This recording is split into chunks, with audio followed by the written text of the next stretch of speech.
मुजफ्फरनगर जिले में बीते दिन सदर बाजार स्थित डॉक्टर हेमंत कुमार के आशीर्वाद हॉस्पिटल पर जॉनसट क्षेत्र के पीड़ितों द्वारा डॉक्टर पर अल्ट्रासाउंड में गलत जानकारी देने के आरोप लगाते हुए हंगामा व हॉस्पिटल पर ताला लगा दिया गया था। वहीं पीड़ितों द्वारा थाना सिविल लाइन में हॉस्पिटल के खिलाफ कड़ी कार्रवाई की मांग करते हुए तहरीर दी गई थी।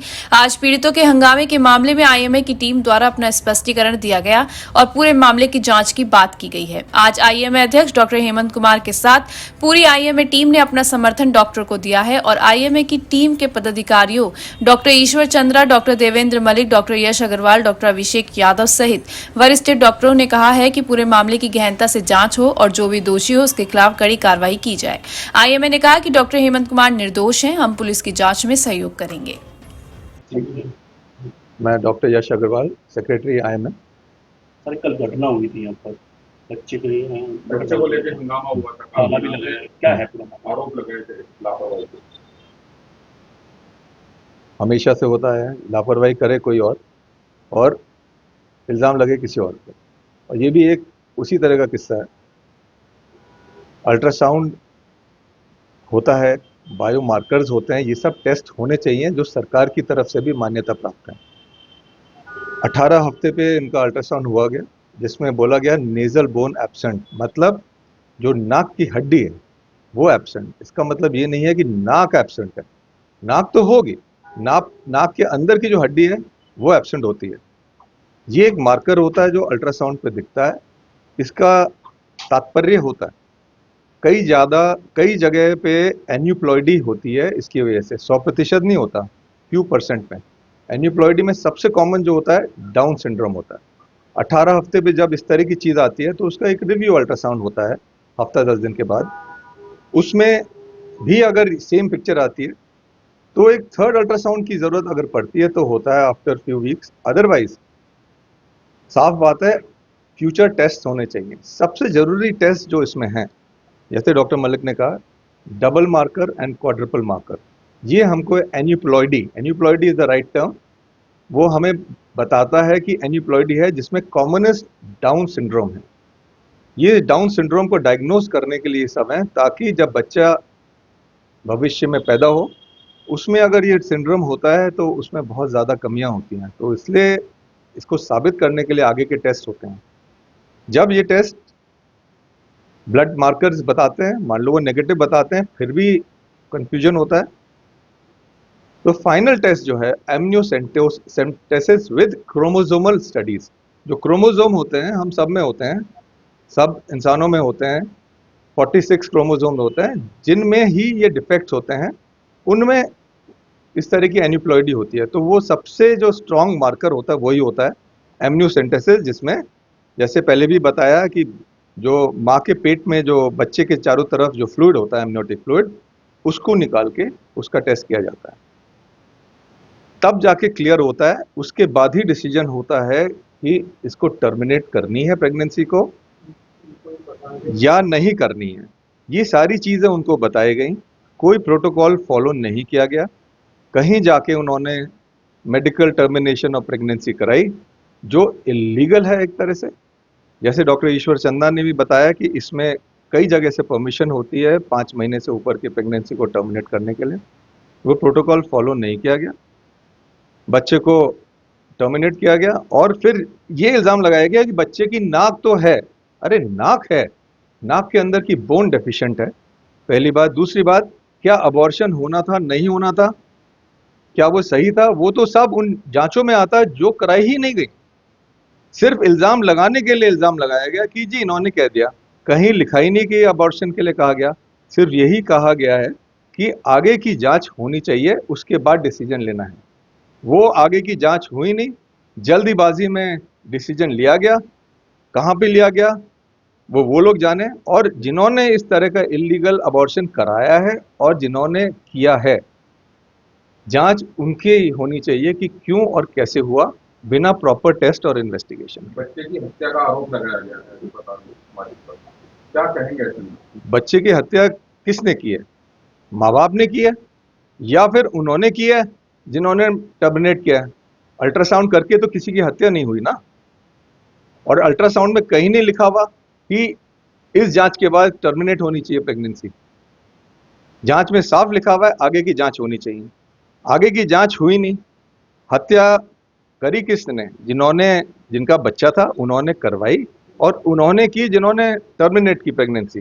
कहीं साबित ही नहीं हुआ था कि इसको टर्मिनेट होना चाहिए या नहीं होना चाहिए।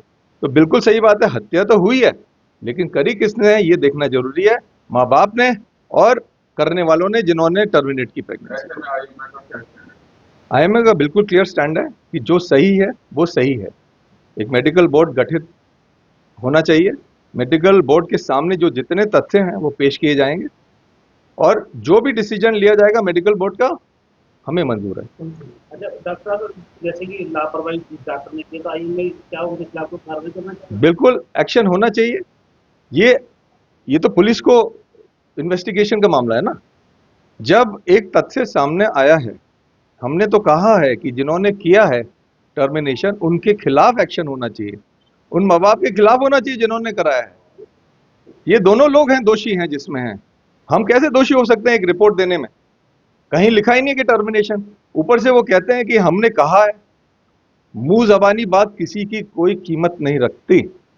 कोई कुछ भी कह सकता है, लिखित में अगर हमने कहा है तो हमारी गलती है, हमें दिखा दें लिखित में। कल हंगामा हुआ था आशीर्वाद हॉस्पिटल पर, क्या था पूरा मामला?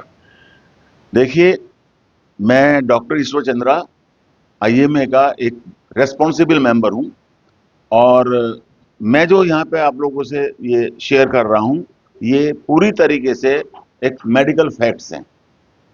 एक लेडी जो एक गांव से आई थी यहाँ पर, 18 हफ्ते का उन्होंने अल्ट्रासाउंड के लिए उन्होंने यहाँ पे अल्ट्रासाउंड कराया था। डॉक्टर अनिता शर्मा ने वो अल्ट्रासाउंड किया था, और अल्ट्रासाउंड की रिपोर्ट जो है वो मेरे पास मौजूद है। आप इस चीज़ को उसकी, क्योंकि वो तो उनके पास भी है इसकी रिपोर्ट और हमारे पास भी है। उन्होंने अल्ट्रासाउंड करने के बाद में जो है उनको अटेंडेंट्स को बताया साहब कि इसकी जो नाक की हड्डी होती है वो पूरी डेवलप नहीं है। और जब हम ऐसा पाते हैं कि पूरी हड्डी डेवलप नहीं है, तो उसमें चांसेस होते हैं कुछ परसेंट के भविष्य में बच्चे के अंदर कुछ कमियां निकलने के चांसेस होते हैं, पैदाइशी डिफेक्ट जिन्हें कहते हैं। तो उसको ये एडवाइस किया गया कि इसको 1 हफ्ते के बाद रिव्यू करेंगे, और 1 हफ्ते के बाद में भी अगर ये हड्डी नहीं बनना सामने आती है तो फिर हम इसको फर्दर जो इसके आगे के इन्वेस्टिगेशंस हैं वो इसमें किए जाएंगे, जिसमें लेवल 2 अल्ट्रासाउंड भी है, और कुछ मार्कर्स होते हैं अलग अलग हफ्तों के, वो मार्कर्स जो हैं इसको किए जाएंगे, और तब ये पता लगेगा। और अल्टीमेटली हाँ, जो लेडी डॉक्टर का रोल आएगा यहाँ पर, जो अल्टीमेटली जो है फिर लास्ट टेस्ट होगा, वो होता है इस तरह के डिफेक्ट के लिए जो फ्लूइड होता है जो पेट में गर्भ में जिसमें बच्चा रहता है, जिसे एमनियोटिक फ्लूइड कहते हैं, उसका टेस्ट होता है। उससे ये 99.99% जो है ये पता लग जाता है एक बार। एमनियोसेंटेसिस कहते हैं उसको। और अब सबसे बड़ी बात ये आती है कि जब इसको ये एडवाइस किया गया था कि इसके बाद में आप जो है एडवांस अल्ट्रासाउंड कराइएगा, जिसको लेवल 2 कहते हैं, और उसके बाद में फिर आगे बढ़ेंगे, लेडी डॉक्टर डिसाइड करेंगे। इन लोगों ने क्या किया कि एक क्वैक के पास जाके कहीं पर उसका अबॉर्शन करा दिया, जो कि बेहद ज्यादा इलीगल है। एक मिड टर्म अबॉर्शन जो है 5.5 महीने के बच्चे का अबॉर्शन कोई भी क्वालिफाइड आदमी भी, लेडी भी नहीं कर सकती, लेडी डॉक्टर। उसके करने के लिए भी कम से कम 2 सीनियर ऑब्स्टेट्रिशियंस का ओपिनियन और साथ में सीएमओ की कंसेंट और विद कोर्ट से लीगल डॉक्यूमेंट्स वगैरह सब कराने के बाद में ही इसका अबॉर्शन किया जा सकता था, अगर ये कंफर्म हो जाता जो मैंने आपको बताए हैं। अब बात यह आ जाती है कि हंगामा तो उन्होंने कर दिया यहाँ पर, जबकि उन्हें कुछ नहीं पता इस चीज के बारे में। और सबसे बड़ी गलती तो मैं मानता हूं यहाँ पर कि जिसने इसका अबॉर्शन किया है वो इलीगल है, और उसके खिलाफ बहुत ही कड़े से कड़ा एक्शन होना चाहिए।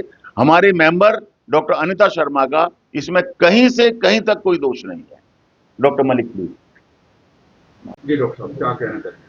कल जो ये वाकया यहाँ आशीर्वाद हॉस्पिटल पे हुआ है, तो उसके बारे में यही कहना चाहूँगा, क्योंकि यहाँ तो सिर्फ इन्होंने एक तो अल्ट्रासाउंड कराया है, वो 15 हफ्ते पे कराया है, और उसमें उसको ये बताया गया कि उसकी नाक की हड्डी, नाक नहीं, सिर्फ हड्डी अभी डेवलप नहीं हुई, जिसको हम ऑसिफिकेशन ऑफ नेजल बोन बोलते हैं। तो वो बताया गया उसको, और फिर उसको सलाह दी गई कि अपने किसी गायनिकोलॉजिस्ट लेडी डॉक्टर्स की सलाह लें और उनसे फर्दर आप जो है एडवाइस करें। और इस बार 1 हफ्ते और 2 हफ्ते के बीच में दोबारा आके इसको रिव्यू करा लें। अगर इसमें कोई कमी आती है फिर भी तो इसके आगे फर्दर जांच करानी होगी और अपने गायनिकोलॉजिस्ट से सलाह लेके जो वो ट्रीटमेंट बताए या हायर सेंटर जाने की सलाह दें, वो उस अनुसार कार्य करें। गलती कहाँ है डॉक्टर साहब? गलती यहाँ है कि वो आके उन्होंने अपना दोबारा करीब 10 दिन के बाद वो वापस आए और डॉक्टर अनीता शर्मा बाहर थी, वो नहीं थी। इन्होंने डॉक्टर साहब ने फिर भी उसको कहा कि वो जबरदस्ती करना है, क्यों बाहर चली गई और क्यों अल्ट्रासाउंड नहीं हुआ। तो इन्होंने एक दूसरे रेडियोलॉजिस्ट डॉक्टर उबैद हैं जो MD रेडियोलॉजी है, उनके पास भेज के उसका अल्ट्रासाउंड कराया। उन्होंने भी यही बात सत्य की कि इसकी नाक की हड्डी डेवलप नहीं हुई और जो अनीता शर्मा की रिपोर्ट है वो बिल्कुल ठीक है। और उन्हें तो वो कहना है कि जो हमने बच्चे की वो देखी उसमें नाक की हड्डी है। हाँ, उसका भी मैं बताऊंगा आपको। उसके बाद डॉक्टर उबैद ने भी उनको बताया कि अभी आप इसके हायर टेस्ट कराने होंगे, जिसके लिए आप जो है अपनी गायनेकोलॉजिस्ट से मिले और उसके हायर टेस्ट दिल्ली, गाजियाबाद जहाँ भी जाना चाहें वहाँ जाके कराएं और उसके बाद इसका निर्णय करें। उसके बाद ये कहीं ना तो किसी पिक्चर में आए और ना कल अचानक शाम को 5 बजे यहाँ नर्सिंग होम पे हंगामा किया, जबकि उन्हें बिल्कुल मेडिकल फील्ड की नॉलेज नहीं थी और जबरदस्ती आक्षेप उन पर लगाया। अनीता शर्मा का इसमें कोई रोल नहीं है। उनके अल्ट्रासाउंड की रिपोर्ट में भी लिखा हुआ है कि आगे फर्दर टेस्ट कराएं, जो कि उन्होंने नहीं कराए और कहीं जाके इलीगली उन्होंने अबॉर्शन कराया, जो बिल्कुल बेहद निंदनीय है। इसमें अनीता शर्मा का कहीं से कहीं भी कोई गलत बात उसने नहीं की। इस मामले में IMA का क्या स्टैंड है? IMA का स्टैंड यही है, जो IMA की जो ठीक बात है, अगर ठीक बात को ठीक कहा जाएगा, जब इसमें किसी की कोई गलती नहीं है तो डॉक्टर अनीता शर्मा इसके लिए दोषी नहीं है। और इसके लिए बहुत सारे टेस्ट होते हैं।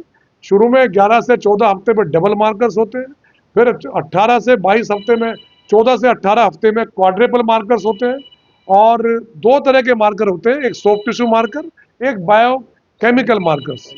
सॉफ्ट टिश्यू मार्कर जो होता है वो अल्ट्रासाउंड होता है, जिसमें हड्डी और बाकी चीज़ों के बारे में देखा जाता है। और अगर बायोकेमिकल है तो उसमें अगर क्वाड्रेपल मार्कर्स में कोई कमी पाई जाती है तो फर्दर टेस्ट होता है, वो होता है NIPT, जिसमें मदर का ब्लड लेके उसको कहते हैं नॉन इन्वेजिव प्रीनेटल टेस्ट। ये एक तरह का DNA टेस्ट होता है और जिससे ये पता चलता है कि आगे चलने भविष्य में दिमाग की कमजोरी और हार्ट में कोई प्रॉब्लम, बहुत सारी बीमारियां हो सकती हैं जिसे डाउन सिंड्रोम कहते हैं। और उसको ढूंढने के लिए ये टेस्ट लगभग 99% करेक्ट होता है। इवन देन फर्दर अगर उसमें कुछ कमी आती है तो हम लोग एमिनोसिंथेसिस कहते हैं, एमनियोसिंथेसिस कहते हैं, जो टेस्ट दिल्ली में होता है और उस टेस्ट की जो वैधता है वो 99.9%। पुलिस की कंप्लेंट भी हुई है इसमें। नहीं, डेफिनेटली ये तो CMO देखेंगे, हम उन्हें क्या करना है वो तो हम क्या कर सकते हैं। पुलिस कंप्लेंट भी हुई है पीड़ितों के द्वारा। पुलिस कंप्लेंट हुई, पुलिस इंक्वायरी करे, जिसकी गलती हो उसको उसके खिलाफ एक्शन करे, कोई दिक्कत नहीं। हर न्यूज अपडेट के लिए डिस्क्रिप्शन बॉक्स में दिए हुए लिंक से ज्वाइन करें रॉयल बुलेटिन का व्हाट्सएप ग्रुप और पाएं हर खबर सबसे पहले अपने व्हाट्सएप पर। अपने आसपास की खबरों के लिए सब्सक्राइब करें रॉयल बुलेटिन और इस वीडियो पर कमेंट के जरिए अपनी राय देना ना भूलें।